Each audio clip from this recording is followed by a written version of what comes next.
Si je me mets en face, là, vous me voyez bien. Par contre, si je me mets un tout petit peu plus sur le côté, c'est plus compliqué, là, c'est ça ? Non, c'est-à-dire que si je continue à regarder face à moi et que vous vous décalez sur le côté, à un moment donné, et surtout si je ferme cet œil-là, vous allez sortir de mon champ. Oui, parce que mon champ est quand même rétréci, notamment, enfin des deux côtés, mais en ce moment, pas génial à gauche.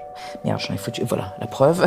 J'en ai foutu partout. Vous avez renversé du café. Et ben voilà. Car je ne vois plus ce que je fais quand je ferme l'un des deux yeux. Non, mais c'est pas grave. J'arrive. Ma voix, vous la connaissez sans doute pour l'entendre à la télévision, tous les soirs de semaine, sur Arte. Bonsoir à toutes et tous. Soyez les bienvenus dans 28 minutes autour de cette table avec ces merveilleux camarades. Bonsoir à vous. Bonsoir. L'actualité, c'est la question de la maîtrise de l'immigration. Mon visage, mes traits, ni même mes yeux ne vous sont inconnus. Et là, je vous regarde dans les yeux. Est-ce qu'on peut voir que vous avez un glaucome ou pas ? Non, c'est bien le problème de la maladie. Enfin, non d'ailleurs, mais c'est intéressant, dites-moi. Est-ce que je me demandais dans le regard, en fait, s'il n'y a pas quelque chose de flou. Ouais, de lointain, je sais pas. Moi, je suis myope aussi, hein, donc. Ouais. Ah oui, alors donc, une myope regarde une glaucomateuse qui fut myope, parce que moi, j'ai été myope, très myope. Oui, c'est ça. Non, ça se voit pas. Quand on regarde des glaucomateux, on ne voit pas. A priori, ça n'est pas détectable, ça n'est pas visible. C'est le problème de ces maladies qui font que quand vous dites j'ai un glaucome, les gens vous regardent et vous disent ah ouais, et alors ? Et quand on vous demande d'expliquer ce que ça fabrique dans la vision, les gens ont beaucoup de mal à se le représenter. Dans la première saison de ce podcast, c'est Léa que vous entendez me poser des questions qui s'interrogeait sur sa myopie. Peut-être qu'un jour, elle aussi développera un glaucome, comme moi, car c'est un risque. Alors, c'est à mon tour de prendre le relais et de vous plonger au fond des yeux, ou plutôt de mes yeux, de leur quotidien et de leur avenir. Pourrais-je un jour retrouver une vie et une vue, disons, normale ? Au fond des yeux, le podcast qui change votre regard. Premier épisode. Glaucome, juste une mise au point. C'est simple. Faites l'expérience vous-même. Fixez votre regard sur l'horizon. Maintenant, ouvrez votre placard et prenez 2 pattes en forme de tube. Vous savez, les rigatoni, par exemple.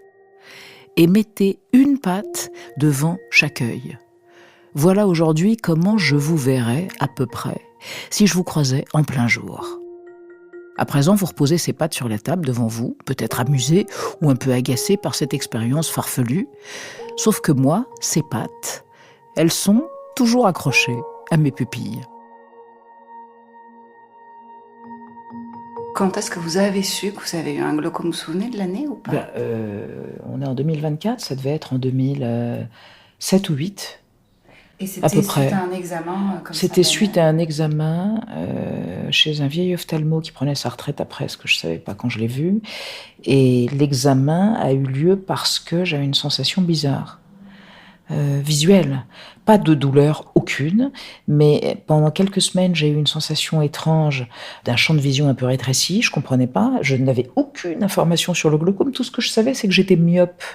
J'ai été voir ce type qui m'a fait un examen et qui m'a dit « Attendez, ma pauvre dame, vous avez un glaucome à chaque œil. Au revoir madame, hein, moi je ne peux pas vous soigner, je prends ma retraite, débrouillez-vous. » Voilà. Et je me suis retrouvée sur le trottoir en me disant « Merde, c'est quoi ce truc ? C'est quoi le glaucome ? C'est quoi le glaucome ?» Voilà. La vraie définition du glaucome se fait à partir de l'atteinte, la destruction progressive, partielle, du nerf optique. Le nerf optique, c'est lui qui transmet la vision jusqu'au cerveau. Le professeur Baudouin, qui va nous accompagner tout au long de ce podcast, me suit depuis 2018 à l'hôpital des 15-20 à Paris, où il est chef de service au Centre national d'ophtalmologie, mais aussi directeur de l'Institut hospitalo-universitaire Foresight pour la vision. Vous l'aurez compris, lui, il a les yeux dans les yeux toute la journée. Alors évidemment, je m'accroche à ses lèvres pour comprendre ce qui m'arrive, c'est-à-dire l'augmentation de la pression intraoculaire. Je vous explique. L'œil produit un liquide qui nourrit le cristallin et la cornée. Ce liquide s'écoule au travers d'un filtre au doux nom de trabéculum. Dans mon glaucome en particulier, ce filtre ne fonctionne pas bien et la pression monte inexorablement dans l'œil. Il existe plusieurs mécanismes qui peuvent conduire à une augmentation de la pression dans l'œil. Alors on va distinguer des glaucomes à angle ouvert et angle fermé, parce que ce fameux angle entre l'iris et la cornée, c'est le lieu d'évacuation des liquides. Les glaucomes à angle fermé se définissent par le fait que les liquides ne peuvent pas s'évacuer parce que l'angle est étroit et le système de sortie se bloque. Il existe un autre grand mécanisme de glaucome, c'est le filtre d'évacuation qui ne fonctionne pas bien. Alors ce sont des glaucomes à angle ouvert, il y a plusieurs causes, soit ils sont juste génétiques, certains sont dus à des médicaments comme la cortisone, d'autres à des anomalies anatomiques ou familiales. Attends, où est-ce qu'il est ? Ah ben voilà.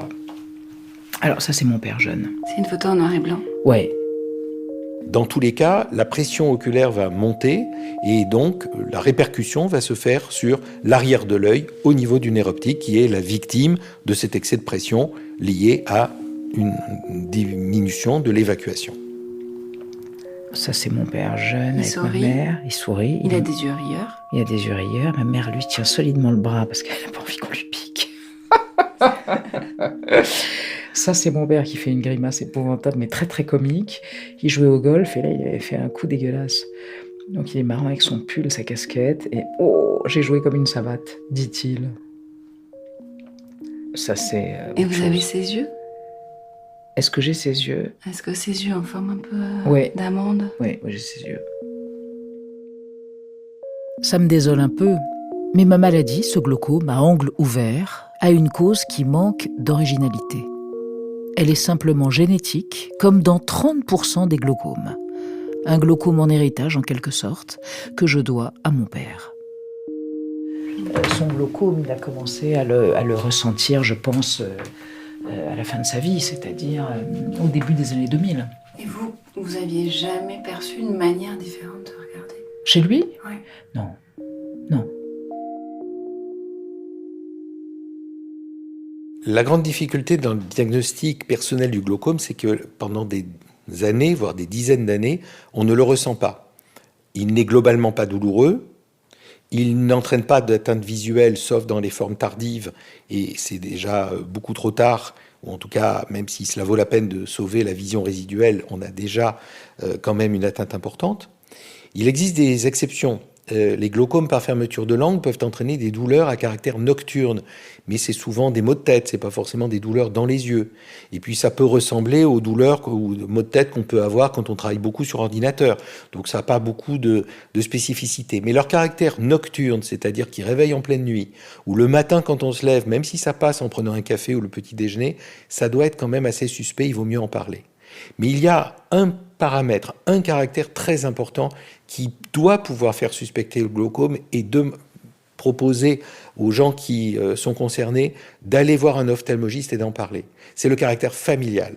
Donc c'est pas quelque chose que l'on ressent, mais on sait que dans sa famille, il y a des glaucomes. Ça vaut la peine, quel que soit l'âge, d'aller voir un ophtalmologiste en lui disant « j'ai quelqu'un dans ma famille qui a un glaucome, je voudrais savoir si je suis à risque » parce que tant qu'on est à un stade de risque de glaucome, une tension forte qui n'a pas encore abîmé, ou un début de glaucome, le nerf optique est déjà un peu abîmé, mais il n'y a aucune conséquence visuelle, on peut être extrêmement efficace dans le traitement.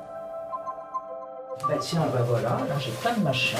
Donc là, sur une étagère, vous n'avez pas qu'un dossier ? Ça c'est voilà, donc champ visuel de 21 février.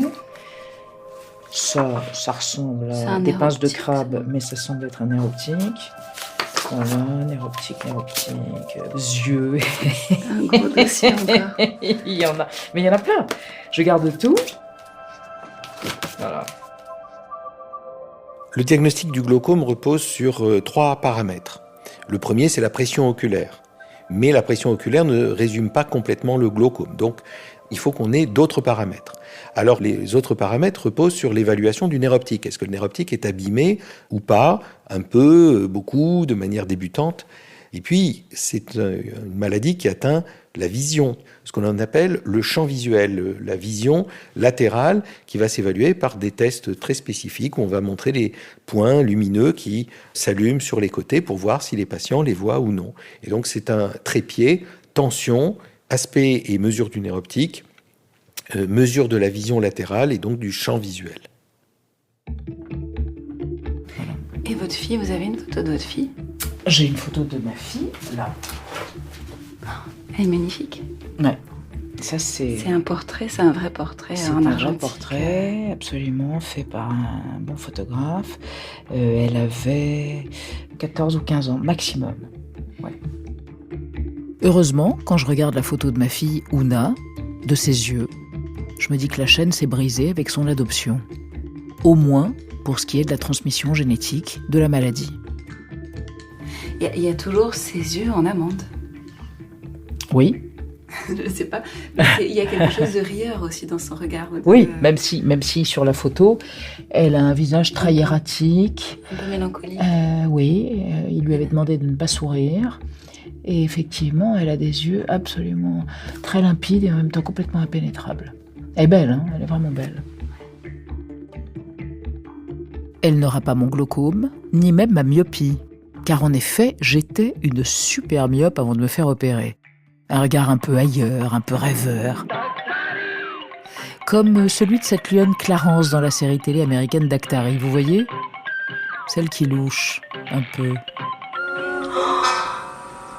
lion qui louche. Oui. Pas étonnant qu'il ne puisse pas chasser, il n'y voit rien ce lion. On va le ramener au centre et on verra bien ce qu'on peut faire pour lui.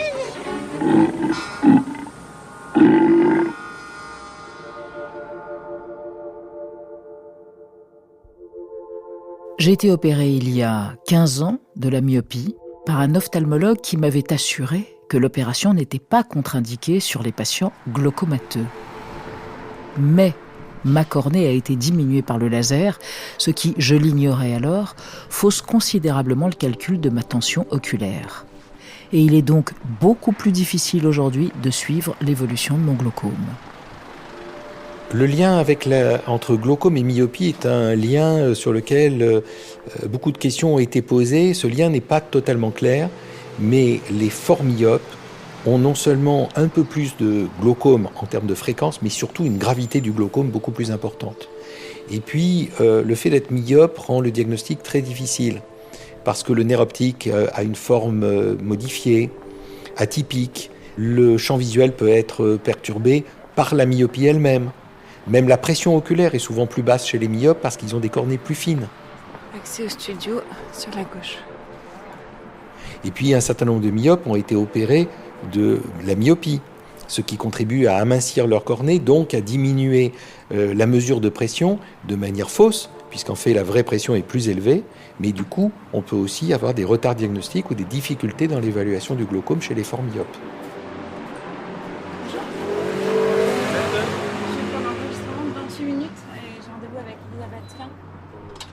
J'aime observer la nature, le vivant. J'aime l'art, le cinéma, plus que tout la lecture. Et je travaille à la télévision. Comment pourrais-je me passer de mes yeux ? Merci. Bonjour. Ça va? Oui, ça va. Vous enregistrez là? Bah déjà. Alors attendez, posez les affaires dans la loge, parce que moi je vais me faire maquiller à 3h15, elles sont pas là avant. Ok. L'annonce de mon double glaucome en 2008 a provoqué en moi une vague d'angoisse. Toujours présente, même si elle s'est atténuée. Bonjour, bonjour. Ça c'est Nous c'est Arte et nos camarades de l'émission Quotidien tournent à côté de nous. En même temps? Non, plus tard. Aujourd'hui, je vis avec ma maladie.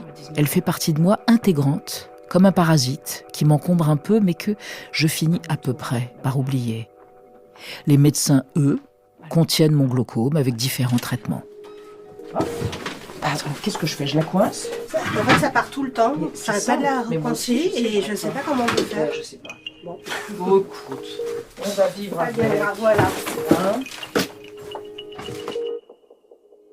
Il y a une seule stratégie de traitement du glaucome, la seule qui fonctionne, la seule qui a prouvé son efficacité, abaisser la pression oculaire. Il n'existe pas de traitement directement sur le nerf optique. On ne peut pas réparer un nerf optique. On ne peut même pas protéger véritablement un nerf optique. Au fait, vous saviez que le nerf optique de certains poissons et de certains reptiles pouvait se régénérer ? En cas de réincarnation, c'est tout vu. Pour traiter la pression oculaire, on a beaucoup de moyens. On a des moyens médicaux avec différents types de collyres. donc des gouttes que l'on va mettre lorsque les traitements médicaux ne sont pas suffisamment efficaces, ou éventuellement chez des patients qui ne supportent pas bien le traitement médical ou ne veulent pas avoir la contrainte d'avoir des gouttes à mettre tous les jours. Il y a des traitements par laser. Et lorsque aucun de ces moyens ne suffit, il y a des interventions chirurgicales qui peuvent permettre d'évacuer les liquides. On va faire une évacuation vers l'extérieur qui va permettre d'abaisser la pression oculaire. Et l'on verra tout cela en détail dans le 3e épisode. Pour l'heure, retour au collyre, mes compagnons depuis 16 ans. Ce sont presque toujours des traitements à vie, car le glaucome est une maladie chronique. Ces collyres contiennent différentes molécules qui ont des actions spécifiques, mais dont l'utilisation n'est pas anodine. On peut commencer en général par une prostaglandine, mais il peut y avoir des effets secondaires locaux. Ce sont des produits qui peuvent modifier la couleur des yeux, ce qui n'est pas toujours apprécié. Les yeux verts, les yeux bleus peuvent modifier et aller un peu vers le marron. Ça peut gêner certaines personnes. Les bêta-bloquants, de leur côté, peuvent avoir des effets généraux comme de la fatigue, parfois de la dépression, un cœur qui bat plus lentement, une tension artérielle un peu faible. Et puis, on peut avoir des allergies locales, des irritations, des sécheresses, des mangeaisons, des rougeurs qui peuvent parfois être très gênantes. Donc ces effets secondaires, il faut absolument en parler à son ophtalmologiste parce qu'on a parfois du mal à les relier à un simple collyre. Sur votre bureau, vous pouvez me dire qu'est-ce qui a trait à vos yeux ? Les gouttes, toujours. Je ne souffre pas de sécheresse oculaire, mais j'ai mal aux yeux souvent, et donc j'ai ça, c'est des gels ou des gouttes liquides qui soulagent un peu les yeux. Voilà. Les lunettes, grossissantes, enfin les loupes. Le petit miroir grossissant, mais pas assez. C'est 5, il grossit 5 fois. En fait, il faudrait que ce soit 10 fois. Voilà. Et dans cette pochette, j'ai la sempiternelle. En général, j'en ai 2. Pince à épiler. Là, vous avez une petite pince dans un étui. Ouais. Et qui est toujours avec vous. Ouais. Quand vous avez un glaucome qui se double de problèmes de vision, puisque je vois moins net, par définition, vous voyez moins nettement, d'où les miroirs grossissants. Et je pense que à la fois l'âge et à la fois les collyres favorisent la pousse des poils. Or, pour enlever les poils, il faut bien se voir. Mais si vous ne vous voyez pas bien, vous avez de plus en plus de mal à les enlever. Donc vous êtes obsédé en permanence par la pince et le miroir. Voilà. Un poil là, ou un poil là, ou un poil là qui se promène. J'ai les sourcils très marqués. J'en avais plus encore avant. Un peu à la Brejnev, vous savez, c'est un homme politique des années 50 russes. Ah bon ? Ah oui, non, mais alors, j'anticipe là. J'ai lancé la mode. Mais donc, je peux pas vivre sans cette pince parce que la pilosité est un truc complètement tabou. Donc, j'ai toujours ma pince pour essayer de voir, comme ça, 5 minutes par jour. Et donc, c'est un rituel avant d'enregistrer pour vous de regarder s'il n'y a pas un petit poil qui s'est échappé ou qui... Ah, bien sûr, y compris avec les maquilleuses et le matin quand je me lève chez moi, oui, bien sûr. Je me souviens d'un patient, un vieux monsieur, traité par des collyres, avec vraiment une intolérance. Et il me dit, vous comprenez, quand je vois mes petits-enfants, ils ont peur de moi, parce que j'ai les yeux tout rouges. La suite de la phrase qui m'a fait comprendre, sans même me le dire, c'était, pendant toutes les vacances scolaires, je ne mets pas mes collyres. Si vous avez envie d'être tranquille et que vous avez besoin d'être au calme, vous me dites. Je voulais juste lire à toute berzingue la dernière page du Monde et regarder ce que j'ai vu déjà, mais je voulais juste lire. Alors attends, putain, j'ai mal à l'œil en plus. Je sais pas pourquoi, je pense à la fatigue. À la gauche. Ouais, c'est toujours l'œil gauche. C'est toujours l'œil gauche qui est toujours l'œil gauche qui est problématique. Vous mettez des gouttes là. Je passe mon temps à mettre des gouttes là en ce moment, du matin au soir. Il faut, du côté du médecin, aller au-delà du simple discours. Alors, les gouttes, vous les mettez bien, ça va ? Oui, docteur, ça va. Beaucoup de patients ont du mal à exprimer les effets qu'ils ressentent et il faut vraiment leur ouvrir la porte. Il faut essayer de les déculpabiliser au maximum. Il faut libérer leurs paroles parce que si on bloque cette possibilité d'exprimer leurs difficultés, on ne peut pas bien les traiter. J'ai souvent l'habitude de dire qu'un œil maltraité, en un seul mot, c'est aussi un œil maltraité en 2 mots. Bon, après, pendant l'émission, j'ai plus mal parce que de toute façon, l'émission est un espèce de moment de 45 minutes ou une espèce de monde parallèle, quoi. C'est marrant, hein. Réalité parallèle par rapport à tout ça. Comme une espèce de transe. C'est étrange, hein. Très étrange. La place de la Concorde plus verte et plus piétonne. Là, je meurs de rire. Voilà. Ok, le bien-être au travail. Ouais. Les effets de ma maladie se sont immiscés doucement dans mon quotidien et dans mon travail. Il a fallu faire avec et élaborer des stratégies. Pour mon émission 28 minutes sur Arte, je prépare des fiches format XXL, déchiffrables, par moi seule. Qui vous dites... Non, aujourd'hui vous dites Auge. Auge vous dites, j'entends à Agen, dans le Lot, le sentiment d'être méprisé, surplombé par les prescripteurs d'opinion des élites hors sol. Je m'écris tout. En fait, ce que je fais, c'est que j'écris toutes les questions, tout ce qui me passe par la tête et tout ce que je vais restituer à l'invité sans lire ma fiche, mais au cas où j'ai un oubli, je l'ai à disposition, mais comme je peux pas mettre de lunettes et que je vois pas clair, comme c'est écrit très gros, je peux lire. Enfin, tout est surdimensionné. J'ai pas le choix, hein. Voilà, on va arriver sur le plateau. Alors, je vais m'équiper. Ah, dans le 15e. Bonjour. Je vais m'équiper. Salut. Bonjour. Je vais m'équiper là dans la pièce à côté. Ouais. Hein? Attends, je vais aller poser mes trucs. Bonjour. Alors, ça va Cyril? Qu'est-ce que tu fais? Je fais une petite répète de notre mécanique. On peut rentrer? Bien sûr. Derrière vous, il y a écrit bonsoir à vous. Ah bah en énorme. En hyper gros Ouais. sur le prompteur. Bah là. ouais, parce que je vois pas clair. C'est sinon. pour vous ça? C'est pour moi. Mais moi j'ai demandé qu'on fasse le plus gros possible, les caractères le plus gros possible. Et c'est-à-dire que le problème c'est qu'il y a un mot par ligne. Donc ils doivent appuyer super vite pour changer. Oui, mais elle est géniale, la fille qui fait le prompteur, c'est Nina. Bah d'ailleurs tu pourras lui demander, elle est derrière, cachée. Ça va ou quoi? Ça va et toi? Ah, pas un autre ça. Je peux venir par là? Ça, c'est un signe. C'est vous qui faites le prompteur? Oui. Ça, c'est un signe. Vous avez une machine entre les mains qui ressemble à un truc rond, bizarre. Une petite molette. Et c'est vous qui appuyez au rythme de la voix de Elisabeth, c'est ça? Oui, c'est ça. En fait, c'est une molette que je tourne en avant pour aller plus vite, en arrière pour ralentir, et j'essaye de m'adapter à sa voix. Est-ce que vous pouvez me dire la taille de la police que vous avez mis? Non, on ne sait pas. Si, c'est 115. Tout a été adapté à mes besoins pour que je puisse continuer à exercer mon métier sereinement. Ça ne va pas toujours de soi, hélas. Comment fait-on, quand on a un glaucome, pour vivre à peu près normalement parmi ses semblables? C'est ce que nous découvrirons dans le prochain épisode. Marianne, tu peux faire un cadre sur...